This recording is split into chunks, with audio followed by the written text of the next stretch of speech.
जय हिंद दोस्तों, सैनिक समाचार में आपका हार्दिक स्वागत है। सबसे पहले हेडलाइन, वाह, एक्स सर्विसमैन की चीफ मिनिस्टर से मीटिंग पहली बार आपको देखने को मिलेगा। आप वो नजारा देखिए, आखिर एक्स सर्विसमैन चीफ मिनिस्टर से क्यों मिले, कौन सी मांगे रखी और चीफ मिनिस्टर ने क्या कहा। जी दोस्तों, और शहीद को अंतिम विदाई, वो भी 2 महीने के दूध पीते हुए बच्चे गोदी में। आप देख सकते हो, आपको कितना रहम दया आएगा, वहां पर लोगों की क्या हालत हुई होगी।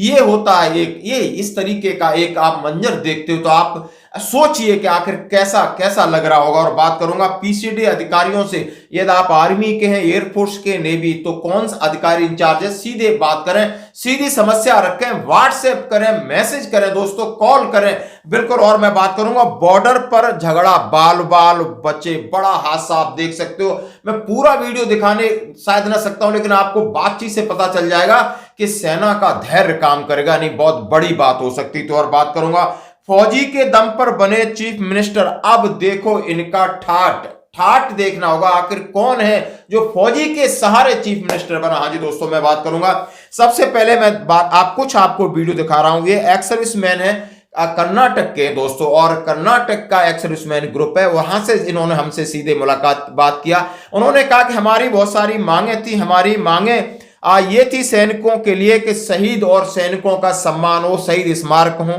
सैनिकों को एक रेस्पेक्ट मिले, उनके जो भी इश्यू है उनको जल्दी खत्म किया जाए, और सैनिक जिला सैनिक बोर्ड है तो उनके द्वारा जो भी सैनिकों जो गैलेंट्री अवार्ड्स हैं, दूसरे विजेता हैं, उनका धनराशि बढ़ाई जाए, और जो भी शहीद हो जाता है तो उनको मुआवजा 1 करोड़ हो, और या उनको जमीन और प्लॉट दी जाए। इसके लिए सैनिक संगठनों ने नीचे उनके सचिव से बात किया, टाइम लिया, और चीफ मिनिस्टर सिद्धारमैया साहब से आप देख सकते हो किस तरह बैठ करके, आप देख सकते हो कॉन्फ्रेंस रूम में बैठ करके मुलाकात होती है और उनको ये मोमेंटो भेंट करते हैं। इसी तरीके से सारी चीजें जब उनसे बात किया तो बड़ा सकारात्मक, बड़ा पॉजिटिव जवाब दिया। सिद्धारमैया साहब खुश हुए, उन्होंने कहा कम से कम एक्स सर्विसमैन हमसे मिलने आए। दोस्तों, तो ये है आपकी संगठन का प्रभाव, आप संगठन की शक्ति में बहुत दम है, इसलिए हमेशा मैं कहता हूं कि प्लीज आप संगठित हो जाइए। अब जमाना बदल रहा है, यदि आपको अपनी सुरक्षा, अपने परिवार की सुरक्षा, अपने अधिकारों की सुरक्षा करना है तो ये एक एग्जाम्पल है। दोस्तों, सब लोग सुनते हैं, सब इंसान है, चाहे वो चीफ मिनिस्टर है या कोई भी हो, फौजी हो,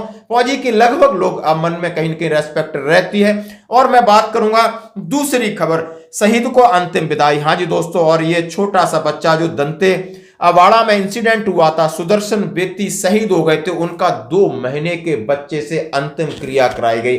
बच्चा रो रहा है, बच्चे को कुछ नहीं पता कि बच्चा अभी दुनिया में आया, कि इस दुनिया में क्या हो रहा है। यानी इस बच्चे ने, आप सोच सकते हो, इस बच्चे के जब बड़ा हो जाएगा पता चलेगा कि मैं 2 महीने का था, मैंने अपने पिता का अंतिम, अपने शहीद पिता को अंतिम संस्कार किया था, लेकिन इसको आज कुछ भी नहीं पता है। और ये ट्रेडिशंस हैं। और दोस्तों, वहां पर बैठे जो खड़े हैं लोग रो रहे हैं, बिलख रहे हैं, हमारा सबका हृदय विदारक हो जाता है, क्योंकि घटना कुछ ऐसी है। ये होता है फौजियों की जिंदगी का एक हिस्सा है। दोस्तों, बात करूंगा बॉर्डर पर झगड़ा, आप देखिए। हाँ जी दोस्तों, मैं पहले ये दिखाना चाहता हूं कि किस तरीके से ये लोग हैं, ये देशभक्त नहीं हो सकते कि सेना और सैनिकों से झपटा मीरी कर रहे हैं, धक्का मुक्की कर रहे हैं। वहां पर बीएसएफ के फॉरवर्ड में कोई पोस्ट होगा और वहां पर ले जाके, वहां गांव वाले हैं, आप समझ सकते हो गांव वाले कौन हो सकते हैं बांग्लादेश बॉर्डर पर।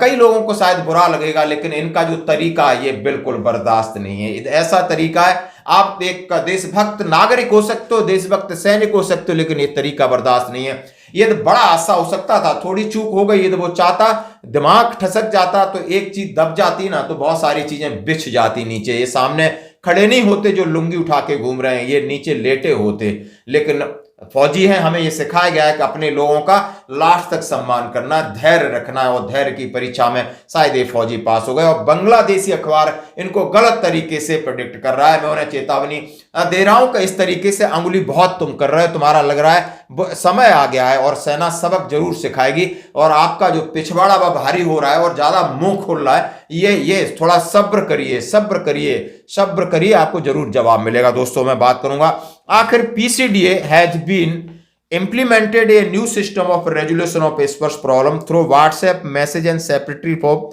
Army, Navy and Air Force veterans. Veterans facing any kind of SPERS problem can send their message through WhatsApp and they will be attended to.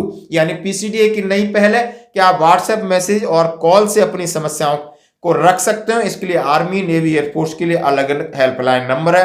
For army veterans, they can approach through WhatsApp, OIC, DPCC, Defense Pension contact number 7393073973. I say again, 7393073973. For Navy veterans, there is a Naval Pension License Cell in PCD Allahabad. All naval pension can approach Commander Dhruv Tiwari, who is the officer in charge Naval Pension License Cell, number 9969100293. I say again 9969100293. For the Indian Air Force veteran, AFLC Air Force License Cell is function at PCDA Allahabad. WhatsApp and contact detail 87076 01638 87076 01638.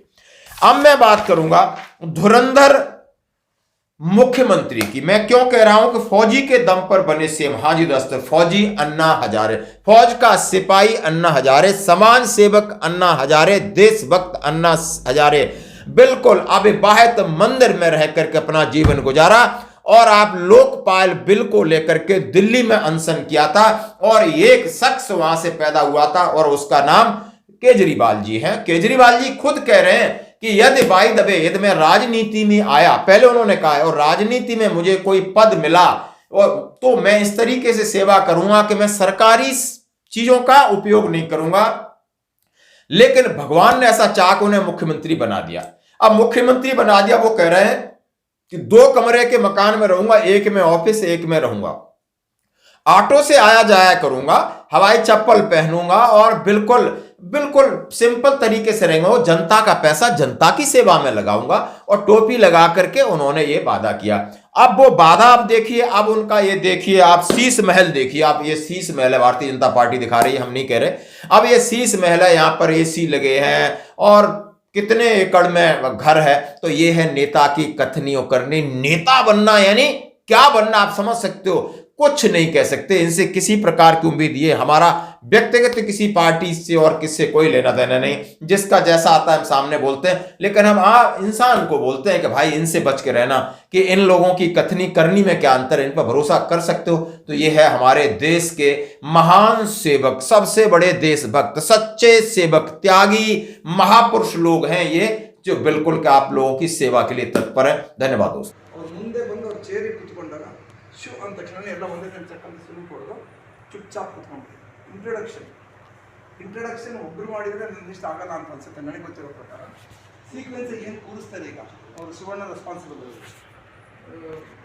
Srinivasa ಕೂತ್ಕೋಬೇಕು, ವೇಣ ಕೂತ್ಕೋಬೇಕು, Basappa ಕೂತ್ಕೋಬೇಕು, ಈ ಥರ ಕೂರಿಸ್ತಾರಲ್ಲ. Introduction ಮಾಡಿಸ್ಕೊಳ್ಳೋಕೆ ಯಾವಾಗ ಹೇಳ್ತಾರೆ ರಾಜ್ಯಾಧ್ಯಕ್ಷರು, ಅವು very simple matter sir. ನಾವು story ಹೇಳಿ ಏನು ಪ್ರಯೋಜನ. ಹೆಸರು ನಾನು ಸಂಗಮ ತಲ್ವಾರು, ಬೆಳಗಾಂ ಜಿಲ್ಲಾಧ್ಯಕ್ಷ ಅಷ್ಟೇ, ದಟ್ಸ್ ಇಟ್. ಅವ್ರು ಕುತ್ಕೊಂಡು ಪೂರ್ತಿ ಕುತ್ಕೊಳ್ಳೋಕ್ಕಿಂತ ಮುಂಚೆ ನೆಕ್ಸ್ಟ್ ಇದು ನಿಂತ್ಬಿಡ್ತಾರೆ. We don't want to waste the time. ನಮ್ದು ಪರ್ಪಸ್ ಸರ್ವ್ ಆಗ್ಬೇಕು, ಬಂದಿರೋ ಪರ್ಪಸ್ ಸರ್ವ್ ಆಗ್ಬೇಕು. ನೋಡಿ ಅಲ್ಲಿಂದ ಡ್ರೈವ್ ಮಾಡ್ಕೊಂಡು ಇಷ್ಟು ದೂರ ಬಂದಿದ್ದಾರೆ, ಅಷ್ಟು ದೊಡ್ಡ ಮನುಷ್ಯ 2 ನಿಮಿಷ ಟೈಮ್ ಸಿಗೋದು, ಆದರೂ ಕೂಡ ಬಂದು ಕುತ್ಕೊಂಡಿದ್ದಾರೆ ಅಂದರೆ ವಿ ಹ್ಯಾವ್ ಟು ರೆಸ್ಪೆಕ್ಟ್ ಅಷ್ಟೇ. ಅರ್ಥ ಆಯ್ತಲ್ಲ? ಈಗ ಬಾಕಿ ಏನೇ ಇದ್ರೂ ಕೂಡ ಆಮೇಲೆ ನಾವು ಡಿಸ್ಕಸ್ ಮಾಡ್ಕೊಳ್ಳೋಣ. ಈಗ 11:30 ನಮ್ಗೆ ಅಕಾಮಿಡೇಟ್ ಮಾಡ್ತಾರೆ, 12 o'clock ಎಕ್ಸಾಕ್ಟ್ ಸ್ಟಾರ್ಟ್ ಆಗುತ್ತೆ. ಸ್ಟಾರ್ಟ್ ಆದ ತಕ್ಷಣ ಅವರಿಗೆ ಮಾತಾಡಲಿಕ್ಕೆ ನಾವು ಟೈಮ್ ಕೊಡೋಣ, ನೋಡೋಣ. ಮಧ್ಯದಲ್ಲಿ ನಿಮ್ಗೆ ಎಷ್ಟೇ ಜೋರ್ಸ್ ಬಂದರೂ ಕೂಡ ದಯವಿಟ್ಟು ಏನೇ ಎಷ್ಟೇ ನಾಲೆಡ್ಜ್ ಇದ್ರೂ ಕೂಡ ಅದನ್ನು ಶೇರ್ ಮಾಡಿಬಿಡಿ. ಸರ್ ನನಗೆ ಗೊತ್ತಿರೋ ಪ್ರಕಾರ ಹೇಳ್ತೀನಿ, ತೆಗೆದು ಆಚೆ ಕಳಿಸಿ ಅಂದ್ಬಿಡ್ತಾರೆ, ಒಂದೇ ಹೊರಟು ಮಾನ ಮರ್ಯಾದೆಲ್ಲ ಹೋಗ್ಬಿಟ್ಟು ಅವ್ರು ಇದನ್ನೇನು ನೋಡಲ್ಲ. ನಾನು ಹೇಳಿದ್ದೀನಿ ಈಗಲೇ ರೆಸ್ಪೆಕ್ಟ್ ಕೊಡ್ತಾರೆ, ತೆಗೆದು ಬಿಸಾಕ್ಕೊಡ್ತಾರೆ ಅವರು. ಅದಕ್ಕೋಸ್ಕರ ದಯವಿಟ್ಟು ಕೇರ್ಫುಲ್ಲಾಗಿ 101% ನಮ್ಮ ಕೆಲಸ ಆಗುತ್ತೆ ಸರ್. ಹಂಗೂ ಆಗಿಲ್ಲ ಅಂದ್ರೆ ಇವತ್ತೇ ಹೇಳ್ತೀನಿ ಸರ್, ನಾವು ಇನ್ನೊಂದು ಸರಿ ಕೂತ್ಕೊಳ್ಳೋಣ, ಎದುವರೆಗೂ ಅಲ್ಲಿಂದ ಆರ್ಡರ್ ಪಾಸ್ ಮಾಡಲ್ಲ, ಮೆಡಿಯೇಷನ್ ಹೋಗ್ಬೇಕು. ಅರ್ಥ ಆಗಿತ್ತಲ್ವ? ಸೊ ಅದಕ್ಕೋಸ್ಕರ ಎಲ್ಲರೂ ಕೂಲಾಗಿ ನೀಟಾಗಿ ಕೂತ್ಕೊಳ್ಳಿ, ಖುಷಿಯಾಗಿದೆ ಸರ್. ಇವತ್ತು ವಿಧಾನಸೌಧಕ್ಕೆ ಬಂದಿದ್ವಿ, CM ಚೇಂಬರ್ ಬರ್ತಾ ಇದ್ದಿಲ್ಲ, ಅವ್ರು ಹಾಲ್ಗೆ ಹೋಗ್ತಾ ಇಲ್ಲ, ಈ ಥರ ಹಾಲ್ಗೆ ಹೋಗ್ತಾ ಇಲ್ಲ, CM ಚೇಂಬರ್ ಬರ್ತೀವಿ. Have to respect. Okay, so ಇದಾದ್ಮೇಲೆ ಎಷ್ಟು ಡೆವಲಪ್ ಆಗುತ್ತೆ ನೋಡಿ. ನಾನು ದಿವಾಕರ್ ಹತ್ರ ಮೊದಲೇ ಡಿಸ್ಕಸ್ ಮಾಡಿದ್ದೀನಿ, ಈಗಲೂ ಹೇಳ್ತಾ ಇದ್ದೀನಿ, ಉಳಿದಿರೋ ಅಂಥ ಮ್ಯಾಟ್ರಸ್ನ ವಿಲ್ ಆರ್ಗನೈಸ್ ಮೈಸೂರು ಪರ್ಸನಲ್ ವಿಕಸ್ ಸೀಕ್ರೆಟ್ ಆಗಿ ಅದು ಆಲ್ರೆಡಿ ಹಾಕಬೇಕಿತ್ತು, ಅಷ್ಟೊತ್ತಿಗೆ ಸಟ್ ಆಗ್ತದೆ. ನಾನು ಮಾತಾಡಿದ್ದೀನಿ, ನಿಮ್ಮ ಹತ್ರ ಮಾತಾಡಿದ್ದೀನಿ, ಇನ್ನೊಂದು ಸೀನಿಯಾರಿಟಿ ಫಾಲೋ ಮಾಡಿ ಅದನ್ನ ಹಾಕಿಸ್ಕೋಬೇಕು. ಇಲ್ಲ ಸರ್, ನೀವೇ ತೋರಿಸ್ತೀವಿ ಸರ್. ನಾನು ಹೇಳ್ತೀನಿ ಇಲ್ಲ, ಅಲ್ಲಿ ಸಿಟಿಂಗ್ ಅರೇಂಜ್ಮೆಂಟ್ ಹೆಂಗಿದೆ ನೋಡಿಕೊಂಡು ನೀವೇ ಹೇಳ್ಬಿಡಿ ಸರ್, ಇಲ್ಲಿ ಬನ್ನಿ ಸರ್, ಇಲ್ಲಿ ಬನ್ನಿ ಸರ್, ಇಲ್ಲಿ ಬನ್ನಿ ಸರ್, ಬರ್ತೀವಿ ಸರ್. ನಾವು 7 ದಿನ ಕೇಳ್ತೀವಿ. ನೀಟ್ ಆ್ಯಂಡ್ ಕ್ಲೀನಾಗಿ ಆಚೆ ಕರ್ಕೊಂಡು ಹೋಗ್ಬೇಕು. ಓಕೆ ನನ್ನ ಕೆಲಸಕ್ಕೆ ಡಿಸಿಪ್ಲಿನಾಗಿ ನಮ್ಮ ಆಚೆ ಕರ್ಕೊಂಡು ಹೋಗ್ಬಿಡಿ. ಸಂತೋಷ ನನಗೆ. ಯಾರು ಏನು ಬೇಕಾದ್ರೂ ಮಾತಾಡಿ. ಲಕ್ಷ್ಮೀಶ್ ಮಾತಾಡಬೇಕಂದ್ರೆ ದಯವಿಟ್ಟು ಯಾರು ಮಧ್ಯೆ ಮಾತಾಡ್ಬೇಡಿ. ಮಾತಾಡ್ತಾರೆ ಅಲ್ಲಲ್ಲ, ಅವರು ಕೂಡ ತುಂಬ ಎಫೋರ್ಟ್ ಹಾಕಿ ಮಾಡ್ತಾ ಇದ್ದಾರೆ. ಅವರು ಕೂಡ ಯಾವ ಲೆವೆಲಿಗೆ ಬಂದವ್ರೆ ಅಂದರೆ ನಾನು ಕ್ವಿಟ್ಟಾಗಲ್ಲ ಅನ್ನೋ ಲೆಕ್ಕಾಚಾರ ಬಂದವ್ರು ಹೇಳಿದ್ದೀನಿ ನಾನು. ಅದಕ್ಕೋಸ್ಕರ ದಯವಿಟ್ಟು ಕೋಪ್ರೇಟ್ ಮಾಡಿ ಸರ್. ನನಗೆ ಗೊತ್ತಿದೆ ನೀವು ವರ್ಷಕ್ಕೆ ದೂರದಿಂದ ಬಂದಿದ್ದೀರಾ. We are respecting you, we are saluting you. ಇವಾಗ ಕೇಳಿ ಅಂದೇವಿ ಸರ್ ಎಲ್ಲ ಬಂದಿದ್ದಾರೆ ಸರ್, ನಾನು ಪಿಕಪ್ ಮಾಡ್ಕೊಂಬತ್ತಾರೆ. ತುಂಬ ಸಂತೋಷದ ವಿಷಯ.